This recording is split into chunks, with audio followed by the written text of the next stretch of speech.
sebagai bagian mati dari sel.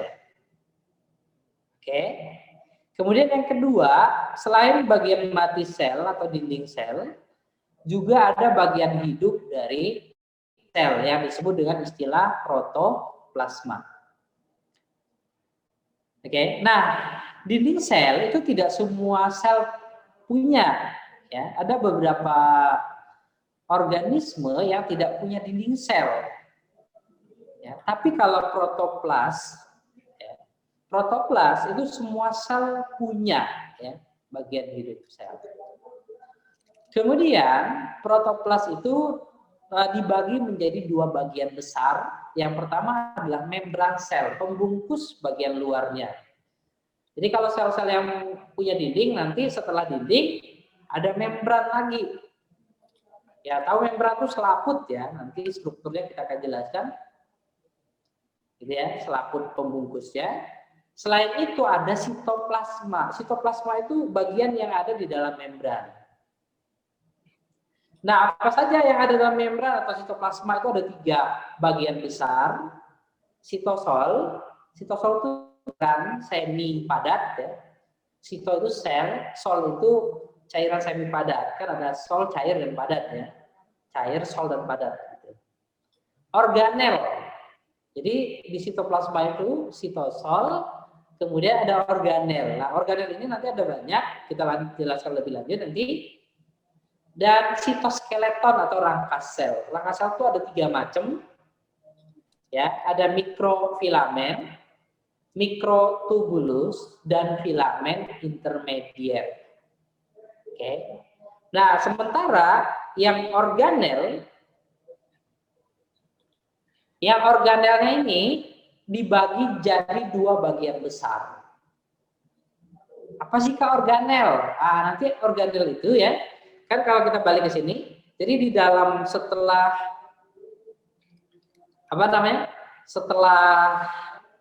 membran itu di dalamnya itu semua isinya itu namanya sitoplasma. Nah, di sitoplasma itu ada cairannya, namanya sitosol. Kemudian ada rangkanya, namanya sitoskeleton. Selain itu ada apa? Mungkin kalian masih ingat ya, ada mitokondria, nukleus, segala macam, itu disebut sebagai organel. Nah, organelnya secara umum, kita balik lagi, ada 2. Yaitu organel yang punya membran, sistem membran, dan ada organel tanpa membran. Organel yang punya membran, itu ada 2 juga, dibagi 2 lagi. Ada yang membrannya ganda itu 2. Jadi membrannya ada 2, ada membran dalam, ada membran luar, jadi 2. Ya. Organel yang membrannya 2 itu nukleus, mitokondria, dan plastida atau kloroplas. Ya, jadi kalau kalian ada istilah kloroplas itu ya sama dengan plastida ya. Ya, sebenarnya kalau diumumkan nanti beda, cuman kalau ada istilah itu merujuknya ke plastida. Kemudian yang kedua, yang punya membrannya ada membrannya tunggal. Membran tunggal ini ada retikulum endoplasma, RE ya, nanti ada 2 kan ya, RE kasar, RE halus. Kemudian badan Golgi atau aparatus Golgi, lisosom, vakuola, mikrobodi. Nah, ini mikrobodi nanti ada glioksisom sama peroksisom. Ya, nah ini struktur penyusun sel. Oke ya. Oh ya, kalian sambil di SS aja ya, begitu di slide di SS biar ini apa namanya? Tidak ketinggalan. Nah, kalau kita lihat struktur, tadi kan ada sel eukariotik dan prokariotik. Nah, ini sel prokariotik contohnya adalah bakteri dan alga biru. Pada gambar ini, ya, gambar yang ditampilkan ini adalah sel bakteri.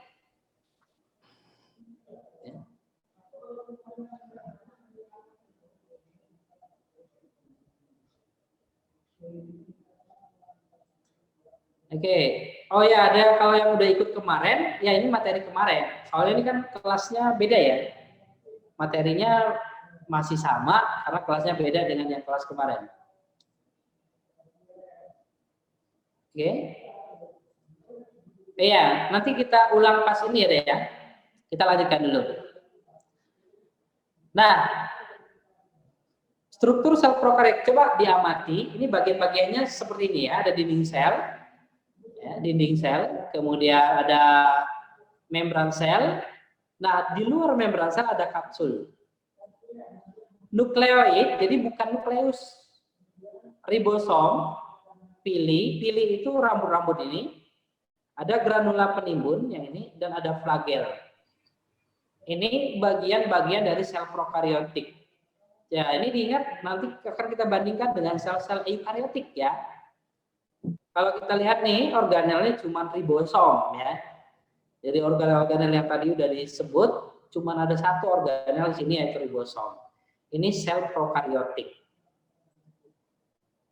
Oke.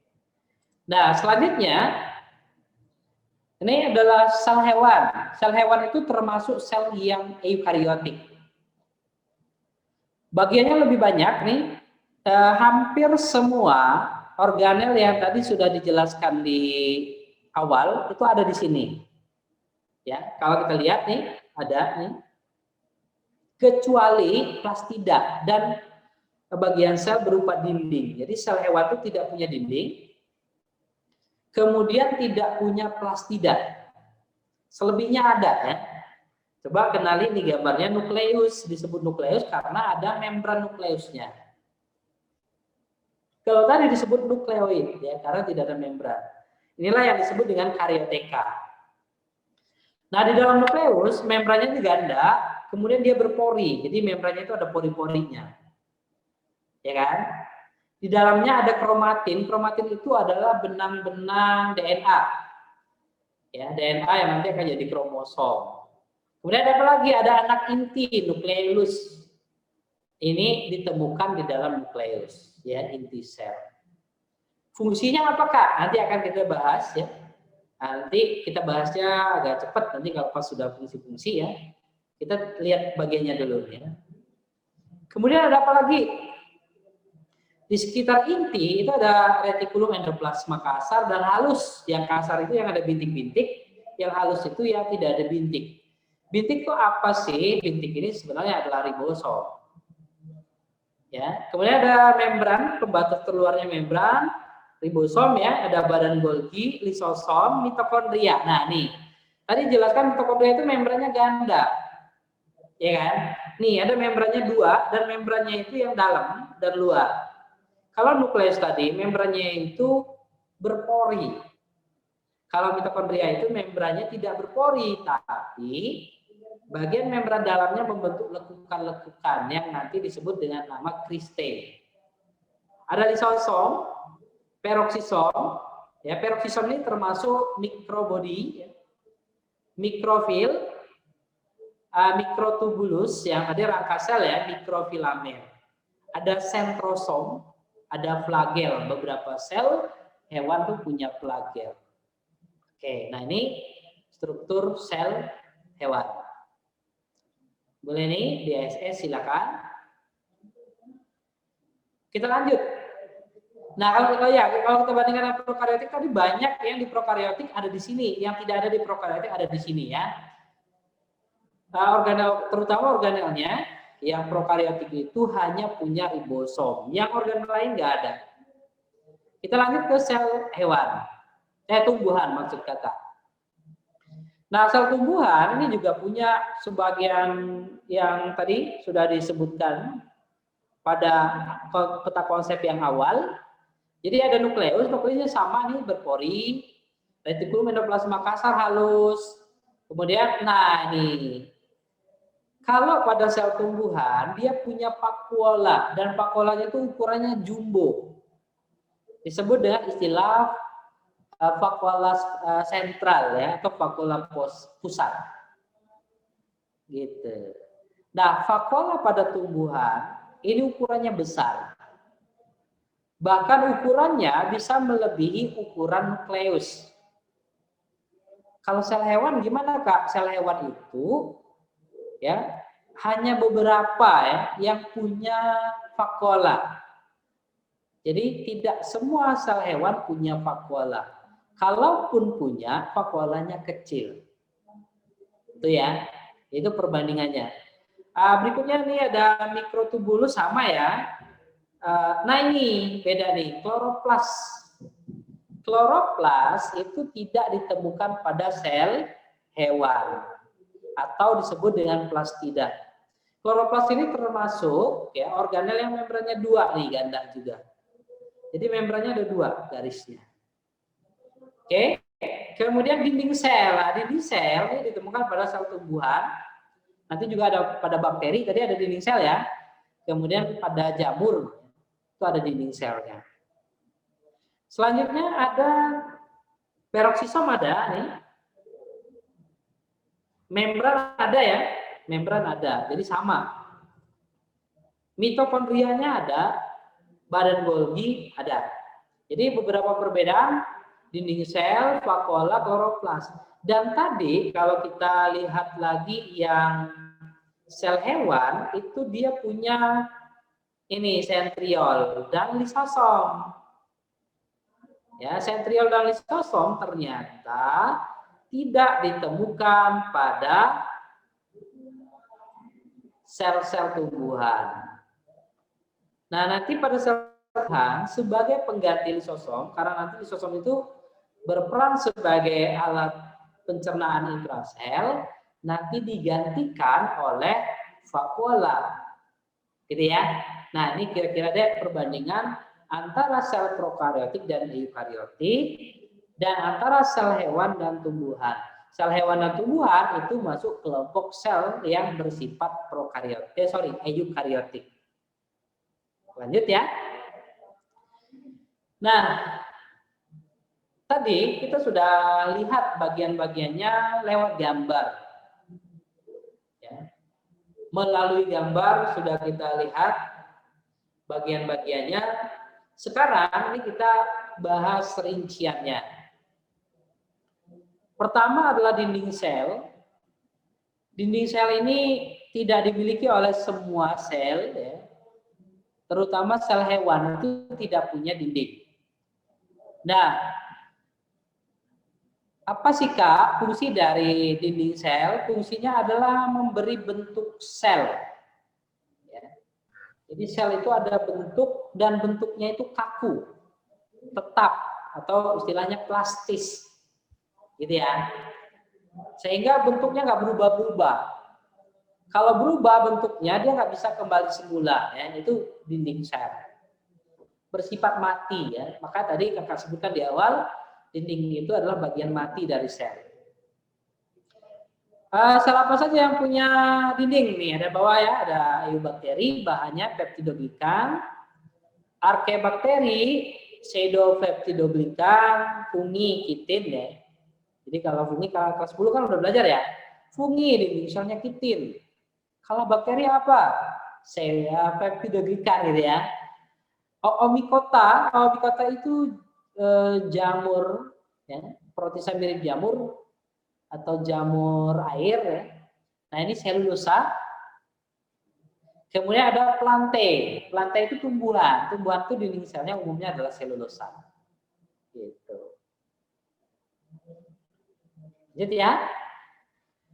Berikutnya adalah masih dinding sel. Penebalan pada dinding sel, terutama ini pada tumbuhan ya. Penebalan dinding sel pada tumbuhan itu ada penebalan selulosa ya, ada lignin. Nanti tergantung jaringannya. Jaringannya apa ya, nanti akan mengalami penebalan yang berbeda. Kolenkim misalnya selulosa dan pektin. Kalau sklerenkim itu lignin. Endodermis jaringan gabus penebalannya subrin. Nah, perekat antar dinding berupa lamela tengah. Jadi satu dinding sel dengan dinding sel yang lain itu direkatkan oleh lamela tengah.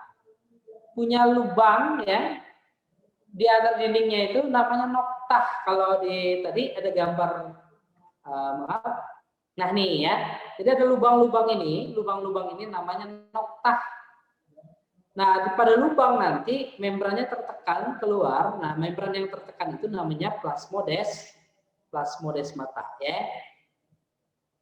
Nah, itulah kira-kira ya tentang dinding sel. Selanjutnya ini ya tadi ya.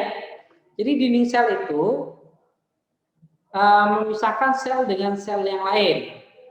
Ya, yang merekatkan antara satu sel dengan sel yang lain itu namanya lamela tengah. Jadi kalau dilihat nih dinding sel ini sel dua sel yang berbeda ya. Ini sel. Kalau kita lihat ini vakuolanya besar ya. Gitu. Ini lebih besar dari intinya. Sip ya. Nah, ini dinding sel. Oke. Selanjutnya adalah membran. Membran ya. Membran.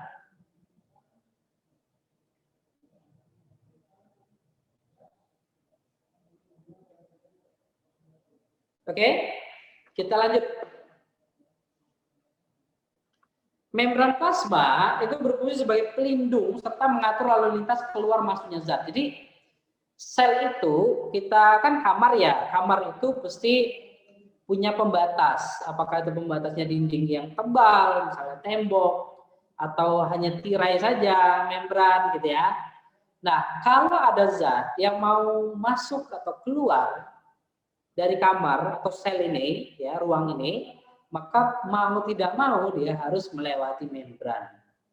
Maka membran itu nanti akan mengatur nih transport zat antara satu sel dengan lingkungannya, antara satu sel dengan sel yang lain, ya, gitu.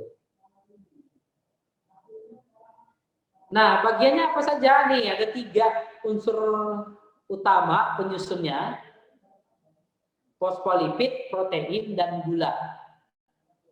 Ya, secara teori, ya teori yang dipakai namanya teori mozaik cair yang menjelaskan bahwa membran itu tersusun dari 2 lapis atau duilapis.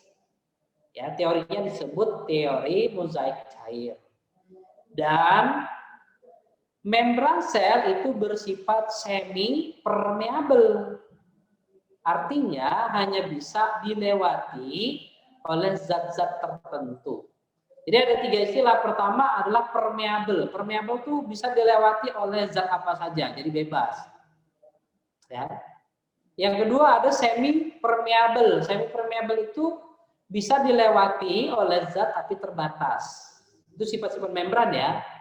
Ada yang impermeabel. Kalau impermeabel itu sama sekali tidak bisa dilewati oleh zat. Nah, kalau membran itu bersifat semi permeabel, bisa dilewati oleh zat. Ya, zat tertentu. Zat apa? Tentunya nanti zat yang memenuhi mekanisme atau cara melintasi membran. Nah, kita lihat lanjutannya. Nah, membran tadi ya, dia kan ada 2 lapis nih. Fosfolipid atau duilapis fosfolipid. Fosfolipid itu yang ini, yang kuning-kuning. Itu lipid. Lipid itu lemak ya. Kemudian yang seperti telur ayam, yang bulat ini, namanya fosfat. Maka disingkat jadi fosfolipid. Fosfolipidnya itu 2 lapis, maka disebut fosfolipid bilayer. Ya, 2 lapis fosfolipid. Nah, bagian kepala yang ini itu suka hidro itu air, fil itu suka. Jadi kalau ilfil, berarti udah hilang feeling, yang udah gak suka. Gitu ya. Nah, ini hidrofil, suka air. Gitu ya.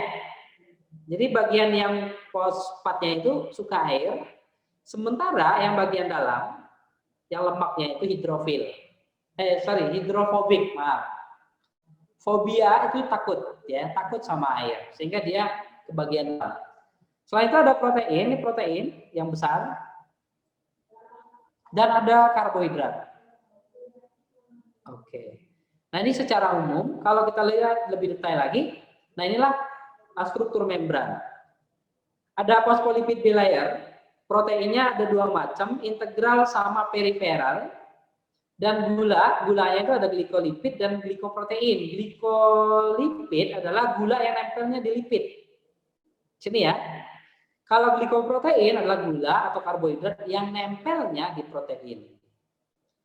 Oke, dan ada juga bagian sedikit sekali jumlahnya yaitu kolesterol. Nah, ini kolesterol nanti fungsinya untuk mengatur fluiditas. Jadi membran itu cair ya, berupa cairan. Ya, cairannya itu tapi mengandung fosfolipid dan protein.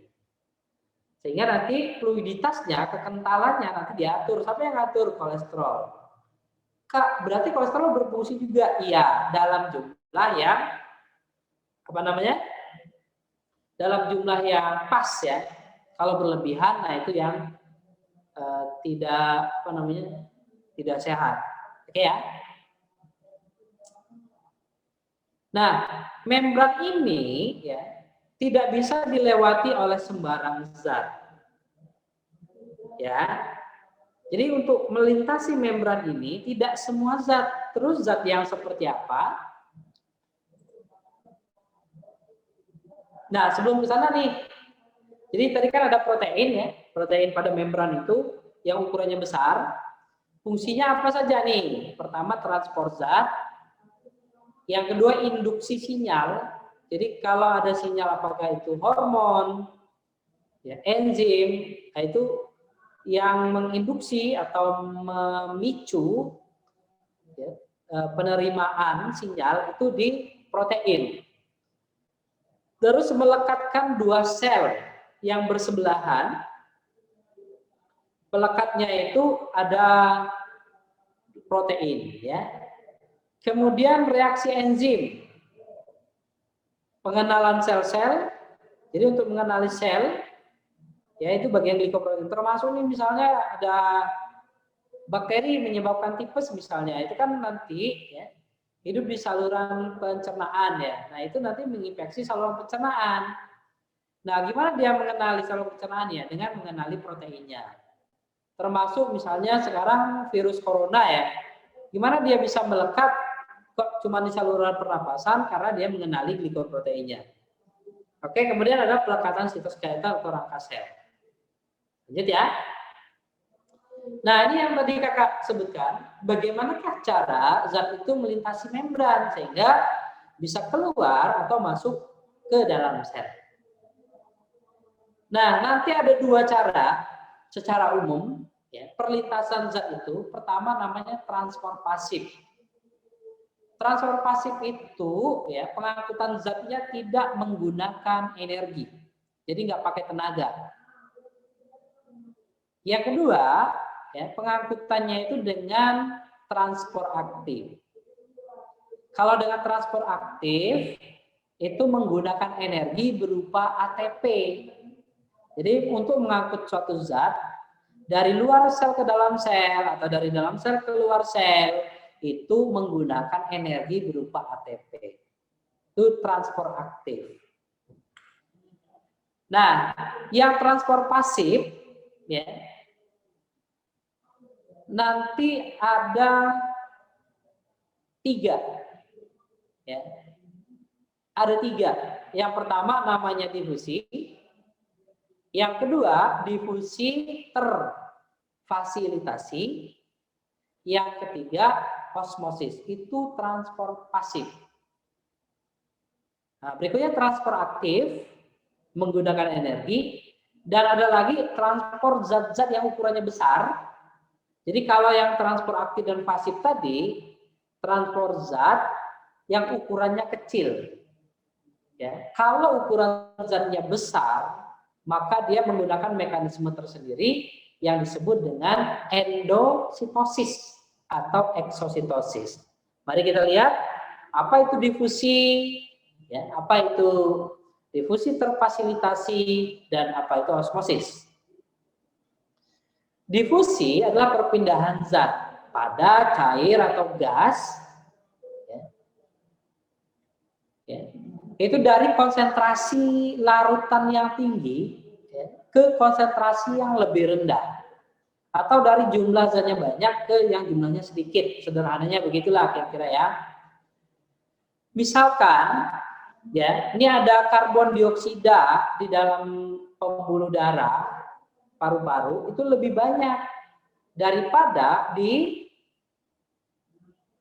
alveolus, maka karbon dioksida akan berdifusi dari pembuluh darah menuju ke rongga alveolus. Gitu ya. Nah, itu difusi. Atau sering disebut dengan difusi sederhana.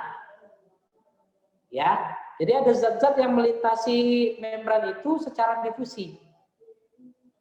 Nah, untuk yang difusi ini, ya, zat ini melewati bagian fosfolipid. Nah, ingat lagi, tadi membran kan ada fosfolipid. Nah, kalau difusi yang dia lewati itu adalah bagian fosfolipidnya. Nah, ini konsep difusi ya. Jadi dari yang rapat menuju ke yang konsentrasinya lebih rendah. Ya, kalian harus pahami konsentrasi larutan ya. Jadi jumlah zat terlarut dalam satu larutan itu disebut konsentrasi. Misalnya 5%, 10% gitu ya. Oke, jadi kalau ada larutan gula 5% berarti 5% dari larutan itu gula. Kalau larutan totalnya adalah 100 gram berarti 5 gramnya gula, 95 gramnya air. Gitu ya. Oke, lanjut. Nah, jadi konsep dasar dari difusi, perpindahan zat dari yang jumlahnya banyak, misalkan di CO2, dia akan berpindah ke yang jumlahnya sedikit. Lewat apa? Membrannya itu dia lewat fosfolipidnya. Sip ya? O2 juga begitu. Lanjut ya. Berikutnya adalah difusi terfasilitasi. Apa bedanya, Kak? Sama-sama perpindahan zat dari konsentrasi tinggi ke konsentrasi rendah. Bedanya, kalau difusi sederhana itu lewat fosfolipid bilayernya. Kalau difusi terfasilitasi, dia melintasi protein. Ya kan tadi ada fosfolipid, ada protein ya, ingat. Jadi kalau difusi terfasilitasi ini dia nggak bisa lewat fosfolipid, karena kan fosfolipid itu tadi ada bagian hidrofobiknya. Sehingga zat-zat yang tidak larut dalam lemak tuh nggak akan bisa lewat. Nah, zat-zat yang tidak larut lemak nanti dia akan lewat protein. Itu namanya difusi terfasilitasi. Ya. Jadi dia lewat protein. Proteinnya ada dua namanya. Ada protein channel dan ada protein pembawa. Apa bedanya, Kak? Nah, ini protein channel. Jadi ada protein yang sudah menyediakan jalur khusus atau pori khusus untuk zat-zat tertentu. Misalnya ATP gitu ya. Oke, nah ini dia masuk lewat channel yang sudah ada di dalam protein. Jadi dia bukan lewat fosfolipidnya. Yang kedua, ya, masuk atau keluarnya zat itu lewat protein pembawa atau protein carrier. Misalkan zat ini, nah yang bulat-bulat ini, dia masuk nih ke dalam sel dengan lewat protein. Nanti protein ini yang bawa, diikat di bagian luar, kemudian dilepas di bagian dalam. Oke, nah itu difusi terfasilitasi. Semoga kalian bisa memahami ya beda antara difusi sederhana dengan difusi terfasilitasi. Dan itu tidak pakai energi. Berikutnya yang ketiga, transfer pasif adalah osmosis. Osmosis itu perpindahan air pelarut. Jadi kalau pelarut kan ada pelarutnya, ada zat terlarut. Kalau difusi dan difusi terfasilitasi itu yang pindah zat terlarutnya. Kalau osmosis itu yang berpindah adalah zat pelarutnya. Kok bisa begitu, Kak? Ingat tadi membran sel itu bersifat semi permeable. Ada zat-zat yang bisa lewat dengan mudah, ada zat-zat yang harus lewat mekanisme tertentu agar bisa lewat. Nah, ternyata air itu bisa melintasi membran dengan mudah. Maka ketika nanti satu sisi sel atau lingkungan sel itu konsentrasinya lebih tinggi ya, daripada di dalam sel, maka cara tercepat untuk menyamakan konsentrasi adalah dengan cara mengeluarkan airnya. Sehingga nanti terjadi isotonis. Oh ya, kecenderungan sel-sel atau larutan itu adalah mencapai isotonis ya, jadi dia seimbang. Akibatnya ya, jadi terjadi osmosis, perpindahan pelarut dari larutan dengan konsentrasi rendah ke larutan konsentrasi tinggi. Atau kita sebut dengan perpindahan pelarut dari larutan konsentrasi rendah atau hipotonis menuju ke larutan konsentrasi tinggi atau hipertonis. Ya. Nah, kita lihat contohnya. Nih, sel darah merah misalnya. Ketika sel darah merah kita masukkan ke dalam larutan yang konsentrasinya lebih tinggi daripada di dalam sel darah merah atau disebut dengan istilah larutan hipotonik. Ya. Apa yang akan terjadi? Maka nanti air pelarut dari larutan hipotonik itu akan masuk ke dalam sel darah. Akibatnya sel darahnya akan mengembang. Karena tidak punya dinding, maka pecah, namanya lisis. Kemudian sel tumbuhan, kalau kita masukkan ke dalam larutan yang hipotonis, konsentrasinya lebih rendah daripada di ini ya, daripada di dalam sel, maka airnya akan masuk juga. Dan itu akan mendorong membran-membrannya. Tapi karena sel tumbuhan itu punya dinding, maka dia nggak pecah. Ya, dengan adanya larutan yang hipotonis, sel tumbuhan menjadi mekar ya atau normal. Nah, selanjutnya kalau kita masukkan ke dalam yang hipertonik. Nah, hipertonik nanti berarti di dalam selnya hipotonik dong, ya kan? Maka airnya akan berpindah dari hipo ke hiper, keluar airnya. Ketika air dalam sel ini keluar, maka selnya mengkerut. Itu kalau sel-sel hewan.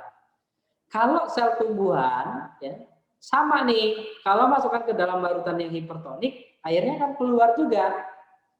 Tapi ya, karena dia punya dinding, dia tidak mengkerut, tapi membrannya saja nih. Ini membrannya lepas dari dinding. Peristiwa ini disebut dengan plasmolisis. Nah ini kalau hipo dan hiper ya, peristiwa ini peristiwanya osmosis. Nah, kalau di dalam isotonik atau konsentrasinya sama. Nah, kalau sel-sel hewan itu dia normal. Kalau sel tumbuhan menjadi layu. Sip ya? Nah, ini konsep osmosis. Nah, semoga bisa dibedakan ya. Pertama difusi, yang kedua difusi terfasilitasi, yang ketiga adalah osmosis. Nah, kita lanjut. Transport aktif. Transport aktif adalah perpindahan zat yang membutuhkan energi. Ya, energinya berupa ATP. Pertanyaannya kenapa butuh energi? Karena dia melawan gradien konsentrasi. Ya. Maksudnya gimana Kak melawan gradien konsentrasi? Jadi misalkan begini, di dalam sel itu jumlah Na plusnya itu lebih sedikit daripada di luar sel. Tapi ya secara prinsip di luar sel jumlah Na plusnya harus lebih banyak daripada di dalam sel. Maka Na plus yang ada di dalam sel ini dipaksa keluar. Namanya maksa pasti pakai energi. Kalian misalnya di satu ruangan sudah ada 10 orang dan itu udah padat. Tapi di dalam ruangan itu harus 20 orang dimasukin. Nah, pasti orang dipaksa-paksa dong masuk ya, didorong-dorong. Nah, itu kan pakai energi. Nah, energi yang dipakai itu berupa ATP. Peristiwa itu namanya melawan gradien konsentrasi. Jadi dari konsentrasi yang rendah ke konsentrasi yang tinggi. Nah, ada dua cara ya. Ada pompa ion, ada kotransport. Nah, ini adalah pompa ion natrium kalium. Jadi untuk mengangkut natrium dan kalium keluar dan masuk sel itu membutuhkan ATP. Ya. Tahapannya itu ya ini bisa kalian lihat seperti itu ya. Jadi kotransport nanti transportnya itu gantian, ya bukan kotransport, maksudnya pompa natrium kalium ya. Jadi Na plusnya dikeluarkan, setelah itu K plusnya diikat dimasukkan ke dalam. Itu pakai ATP. Ini namanya transport aktif. Yang kedua, ini pompa proton sama juga nih, dari jumlah yang banyak nih, dipaksa keluar. Dari sedikit dipaksa keluar. Gitu ya. Ini pakai energi, ATP. Nah, yang ini kotransport itu misalkan nih, masuknya sukrosa ke dalam sel itu harus bersama-sama dengan H+. Ya, sehingga nanti untuk menyediakan H+ itu harus dipompa. Nah, pompanya itu pakai energi dong, karena di luar H+-nya udah banyak. Oke ya. Nah, kalau kita mau bandingkan dengan difusi itu nanti dari yang banyak ke dikit, langsung masuk aja dia gitu. Tapi pada kasus-kasus ini dia nggak begitu, makanya butuh energi.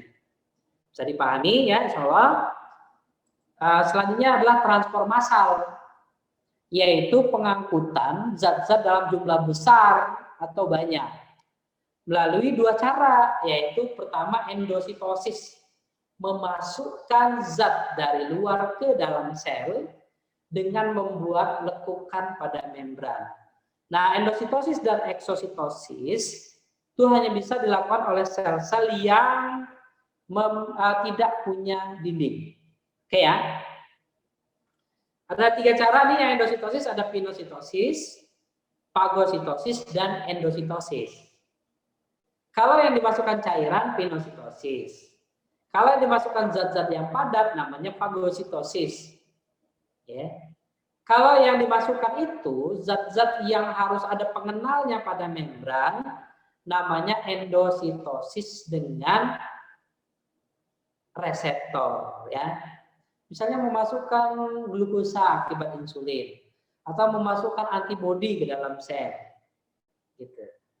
Nah, ini memasukkan endositosis. Kalau mengeluarkan apa, Kak? Mengeluarkan eksositosis. Bagaimana caranya? Kita lihat ya. Nah, ini dia yang endositosis. Jadi misalkan ini ada zat-zat yang padat ini ya, yang padat dulu, nanti membran itu akan membentuk lekukan. Lekukan ini kemudian membungkus zat yang akan dimasukkan, kemudian dimasukkan ke dalam. Begitu juga yang cair ya, atau yang dengan reseptor. Dengan reseptor itu ini. Jadi benda yang segitiga, ya segitiga warna ungu itu nggak bisa masuk kalau nggak ada apa namanya yang berbentuk Y. Y itu namanya reseptor, seperti Y itu ya. Nah, bentuknya nanti bisa macam-macam. Dalam ini ilustrasinya seperti huruf Y. Sehingga nanti pas berpasangan nanti dia bisa masuk ke dalam. Sip ya.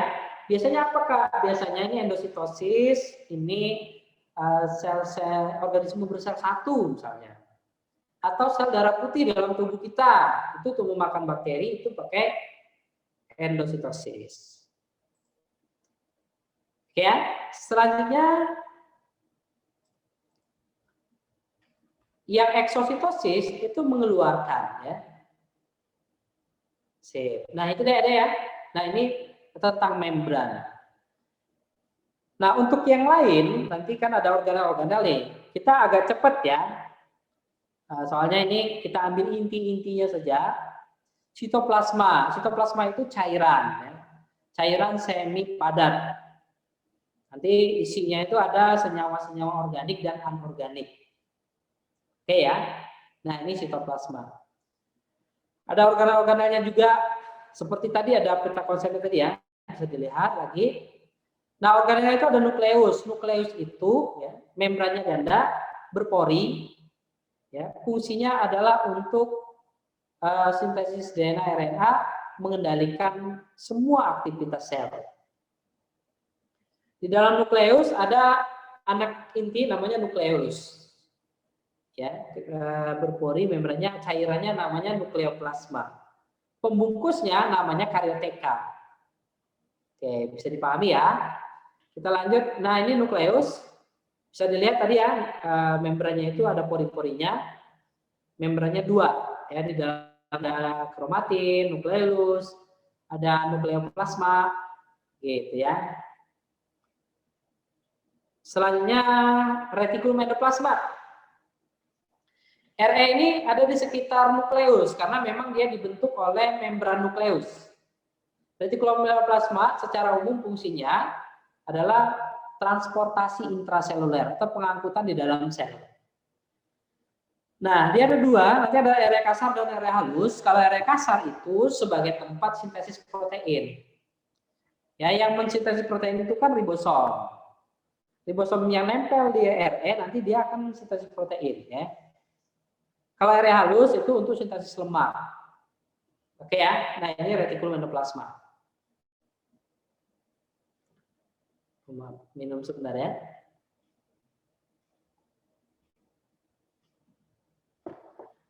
Oke, lanjut ya. Ini gambar retikulum endoplasma. Ribosom. Ribosom itu organel yang tidak bermembran. Ya.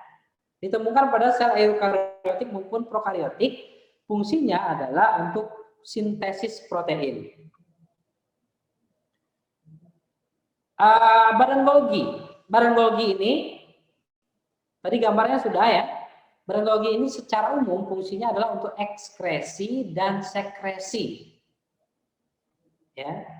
Jadi nanti ada zat yang tidak berguna dikeluarkan. Itu lewat Golgi, atau zat-zat yang masih berguna, misalnya enzim dan hormon itu dikeluarkan lewat Golgi. Nah, bagaimana cara Golgi mengenali? Nah, itu disortir ya. Disortir sama Golgi, ada yang masih berguna, ada yang enggak, nanti dikeluarkan. Oke ya, itu aparatus Golgi. Jadi kalau kita singkat gimana Kak? Alat ekskresi dan sekresi. Untuk lengkapnya bisa kalian lihat di sini ya. Kita lanjut. Ini gambar badan Golgi. Jadi proses pembentukan badan Golgi itu dimulai dari pertama nih, ribosom membentuk protein. Proteinnya nanti dibungkus oleh retikulum endoplasma. Sama retikulum endoplasma kemudian membentuk vesikel, diangkut ke badan Golgi, nanti membrannya disatukan. Nah, itu membrannya yang di bawah ini, vesikel tadi, itu akan membentuk struktur badan Golgi. Ya. Kemudian badan Golgi ini akan mensortir protein-protein atau zat-zat yang masuk ini, kemudian nanti diolah, ada yang jadi ada yang jadi organel, ada yang jadi membran, ada yang untuk ekskresi dan sekresi. Nah, peristiwa urutan ini ya, mulai dari ribosom, RE, kemudian badan Golgi, bentuk organel, ekskresi dan sekresi, itu namanya sistem endomembran. Oke, kita lanjut lagi. Lisosom itu punya enzim hidrolitik, fungsinya untuk pencernaan intrasel ya. Jadi enzim hidrolitiknya itu banyak macamnya, sehingga bisa mencerna berbagai macam zat. Oke, ya.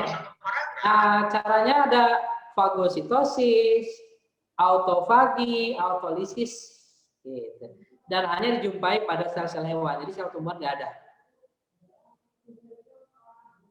Badan mikro itu mikrobody, ada peroksisom dan glioksisom. Peroksisom ditemukan pada sel hewan dan tumbuhan. Kalau glioksisom hanya ditemukan pada sel tumbuhan saja. Fungsinya kalau peroksisom itu mengubah H2O2. H2O2 itu peroksida H2O2. Kalau glioksisom itu mengubah amilum menjadi glukosa. Ini hanya ada pada tumbuhan. Mengubah lemak menjadi glukosa ya, itu glioksisom. Daurnya namanya daur glikosila. Mitokondria. Nah, mitokondria ini tadi membrannya ganda. Ya, dia punya DNA ya, seperti pada nukleus. Membran dalamnya membentuk lekukan namanya kriste. Fungsinya mitokondria ini untuk respirasi aerob, menghasilkan energi berupa ATP. Oke. Ini gambarnya, lekukan-lekukannya namanya krista. Ya, ada dua membran, membran luar dan membran dalam. Dimiliki oleh sel hewan maupun sel tumbuhan. Selanjutnya plastida. Plastida ini hanya dimiliki oleh sel tumbuhan. Di dalamnya ada kloroplas yang mengandung klorofil, berfungsi untuk proses fotosintesis. Nah, bagian-bagiannya di situ ada kromoplas untuk menyimpan warna selain klorofil, amiloplas menyimpan amilum, protein, noplas, protein, eleoplas itu lemak gitu ya.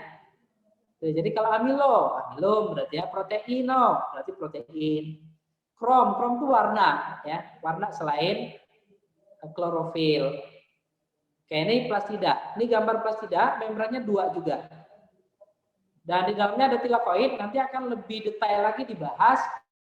Kita membahas tentang fotosintesis. Dan lebih detail lagi yang mitokondria tadi dibahas ketika kita membahas tentang respirasi. Selanjutnya vakuola. Nah, vakuola itu yang besar pada tumbuhan. Fungsi pada tumbuhan itu yang pertama adalah mengatur kadar air atau turbiditas. Yang kedua sebagai gudang penyimpanan makanan atau zat-zat yang lain. Jadi vakuola pada tumbuhan itu berperan sebagai gudang ya, gudang penyimpanan. Dan yang ketiga menggantikan lisosom karena kan tumbuhan itu tidak punya lisosom. Lebih kurang seperti itu ya. Sentriol ini hanya ada pada sel hewan, berfungsi ketika pembelahan sel, yaitu untuk membentuk benang-benang spindle. Lihat ya. Nah, ini gambar sentriol. Sitoskeleton. Nah, sitoskeleton adalah rangka sel. Rangka sel itu ada 3 tadi ya, mikrofilamen, mikrotubulus, sama filamen intermediate. Adapun fungsinya masing-masing nih begini. Kalau mikrotubulus, nah, bentuknya tabung, terus oleh dimer tubulin nih, bentuknya seperti ini. Fungsinya adalah menjaga bentuk sel, menggerakkan sel, pergerakan kromosom, sama pergerakan organel. Gitu. Kemudian mikrofilamen, filamen aktin yang berpilin. Nah, bentuknya seperti ini ya, berpilin. Fungsinya menjaga dan mengubah bentuk sel untuk kontraksi otot, pergerakan sel, siklosis, sitokinesis. Nah, itu fungsi dari mikrofilamen. Kemudian filamen intermediate. Ya. Fungsinya menjaga bentuk sel, menjaga posisi nukleus, membentuk lamela inti. Oke, nah sudah selesai. Kalau ada pertanyaan nih, ya, kita lihat dulu di sini ada. Oh ini yang tadi udah ada yang ngirim nih. Kak, ini sebentar, mana tadi? Kak, ini membran sel hewan, tumbuhan atau secara umum, Kak? Oh, yang membran tadi membran secara umum. Membran hewan, membran tumbuhan, dan membran yang membatasi itu fungsinya lebih kurang sama dan cara kerjanya sama. Jadi ya. Jadi yang kita bahas tadi ya, itu membran secara umum, baik membran sel hewan, membran sel tumbuhan, maupun membran pada organel-organel. Gitu ya. Suaranya Kak tadi, suaranya kenapa tadi hilang ya? Sip, masih ada pertanyaan yang lain? Coba nih, sambil nunggu yang bertanya, coba. Apa nih jawabannya? Kak, kalau reproduksi beda lagi ya Kak, strukturnya bakal dibahas di bab apa? Ya, nanti sel reproduksi kita akan bahas di reproduksi sel ya. Nanti akan ada, insya Allah ya, pembahasan itu pasti ada. Ini, oh sebentar, ini ada gangguan.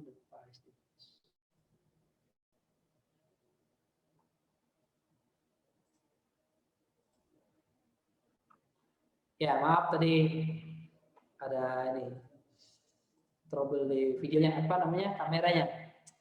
Oke, ini tadi pada jawab apa jawabannya? Nih, ya ini ada beberapa yang jawab lisosom ya. Ya, lisosom, oke. Nah, benar berarti tadi nyimak ya, lisosom jawabannya. Kak, ini sentriol hanya ada pada hewan, ya. Sel tumbuhan tidak ada lisosom. Oke ya, bisa dipahami. Oke, gambar yang struktur ya. Ini kakak back lagi ya. Sebentar. Keluar.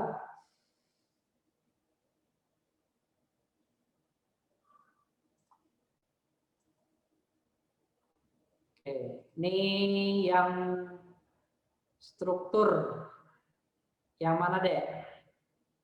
Yang ini ya. Nah, silakan DSS. Sudah ya. Kemudian ini. Sudah. Lanjut yang sel prokaryotik. Kemudian yang sel hewan.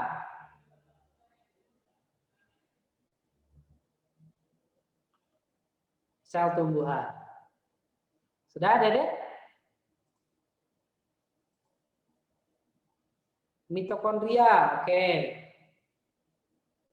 Kak, sel prokaryotik itu sel hewan apa tumbuhan? Prokaryotik itu tadi ya, bakteri ya, dan alga biru. Oke, nah ini ada yang mau SS mitokondria, tapi sebelumnya apa bedanya protein integral sama perifer? Nih, lihat ya. Kalau integral dia nembus nih. Ini kan membran fosfolipid nih. Terus proteinnya nembus atau masuk sebagian. Nggak nembus. Ini namanya integral. Terintegrasi ke dalam. Kalau perifer, peri itu artinya tepian atau pinggiran. Jadi proteinnya itu cuma nempel di bagian luar atau bagian dalam saja nih. Ya ini perifer nih ya. Gitu deh, bisa dipahami ya. Beda antara perifer sama integral. Nanti yang perifer itu disebut dengan ekstrinsik. Kalau integral itu disebut sebagai intrinsik. Oke, nah kita tadi ada yang minta mitokondria mau SS. Mana nih mitokondria? Kayaknya agak bawah ya tadi ya. Nah ini, silakan. Yang kloroplas, Kak, membran ganda punya mitokondria sama bareng Golgi sama berbeda. Oke, yang membran ganda tadi cuma 3 ya. Kalau bareng Golgi itu membrannya tunggal. Yang membrannya ganda itu 3. Nukleus, kloroplas, dan mitokondria. Ini tadi ada yang minta kloroplas. Nah, ini kloroplas. Nah, waktu kita 1 menit lagi ya. Oke. Struktur yang aparatus Golgi. Oke. Aparatus Golgi tadi di atas apa di bawah ya? Lupa. Oh, ini. Ini aparatus Golgi. Silakan. Sudah. Nah, ini sistem endomembran ya, saya juga. Biar bisa kalian pelajari proses pembentukan organel-organel yang sistem endomembran. Nah, sebenarnya pertanyaan tentu masih banyak ya. Cuman karena kita dibatasi oleh waktu, maka sampai di sini dulu karena habisnya ada challenge ya seperti biasa. Nanti kalian jangan keluar dulu, dipandu oleh Kak Abi ya. Iya, benar Kak. Ya, jadi dipandu oleh Kak Abi hostnya. Dari kakak mungkin cukup sampai di sini. Semoga kalian bisa memahami materi tentang struktur dan fungsi sel yang sudah kakak sampaikan. Lebih dan kurang kakak mohon maaf kalau ada yang masih mengganjal yang perlu kalian tanyakan. Bisa kalian konsul di sekolah ya. Kan di sekolah kalian ada fitur konsulnya, bisa konsultasi online. Gitu saja dari kakak. Sampai jumpa lagi lain waktu dan kesempatan. Tetap jaga kesehatan ya, jangan lupa pakai masker, mencuci tangan, menjaga jarak, menghindari kerumunan, dan mengurangi mobilitas. Itu saja, semoga kita semua sehat, sukses. Assalamualaikum warahmatullahi wabarakatuh. Terima kasih Kak Abi.